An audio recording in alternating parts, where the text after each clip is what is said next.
Well, today's the last day. Cate's going to see her friend Maple. You want to go see Maple, Cate?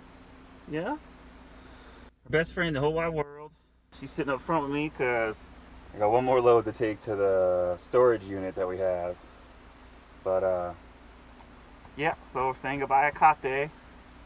Makes today a little bit sad, but the way it goes. Cate, ready to go? Come on, let's go. We are last night in Guatemala, and here's our whole life packed into one storage room. It's kind of hard to tell. There's our fridge, we got our freezer there.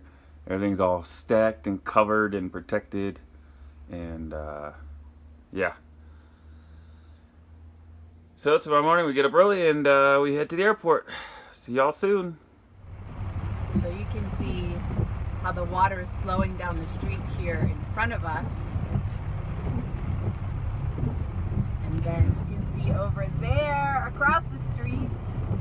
Not sure if you saw it before that truck came in, but we're going to try and get you a better view of how the water is just flooding over at one point. There it is. And that poor woman, I don't know if she's waiting for a bus or if she just can't pass. But you can see how the water is flooding there and then coming down into the street. And it's flooding so bad that cars are stalling as they're trying to get up the hill. They're not able to go against the force of the water.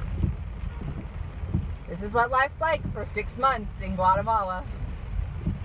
We try to remember this when it gets hot and dry, and we're praying for water. This is how the water comes. Driving to a family's house today and came upon a road that has a little stream that overflowed and is has the road washed out. So Olga and I, hola Olga, are gonna have an adventure and see if we make it through the stream. Thankfully I have 4-wheel drive. We made it through the water okay, but as we got a little further up, you can see that the rainy season has washed out the street, so we cannot go any further. So we have to turn around and try and find the other way to get to the family's house. The good news is we didn't get stuck. The bad news is I might have broken our antenna on the car.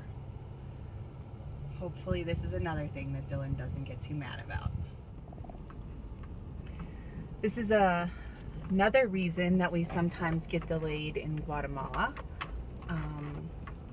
Thankfully, Olga and I were able to find another way, even though the road was washed out. But now we are behind a funeral procession, and you can see up ahead of us, there's a big line of traffic and then a bunch of people walking. And what they are doing is walking their deceased family member to the graveyard, which is about half a mile to a mile away.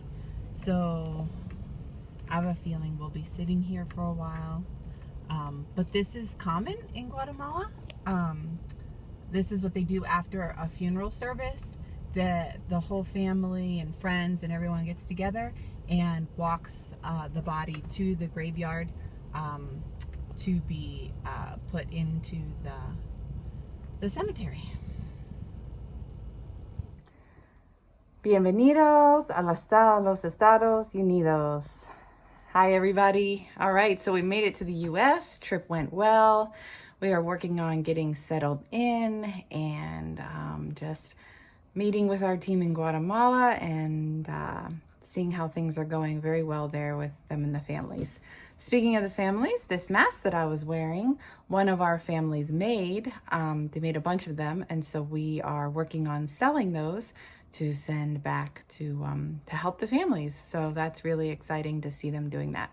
We look forward to seeing you guys soon, and thanks for all your prayers. We're just amazed at how God provided a car for Missy. We have some friends who are selling us one of the cars, but then we had to find one for Missy, and so her brother found one online, and God preserved it for us for a couple weeks. Awesome mileage, everything, great color. It's even got a sunroof and a remote start, which is exactly what Missy wanted for those cold days. But yeah, so it's pretty awesome. Come on, let's go. I got mass to deliver. See you later.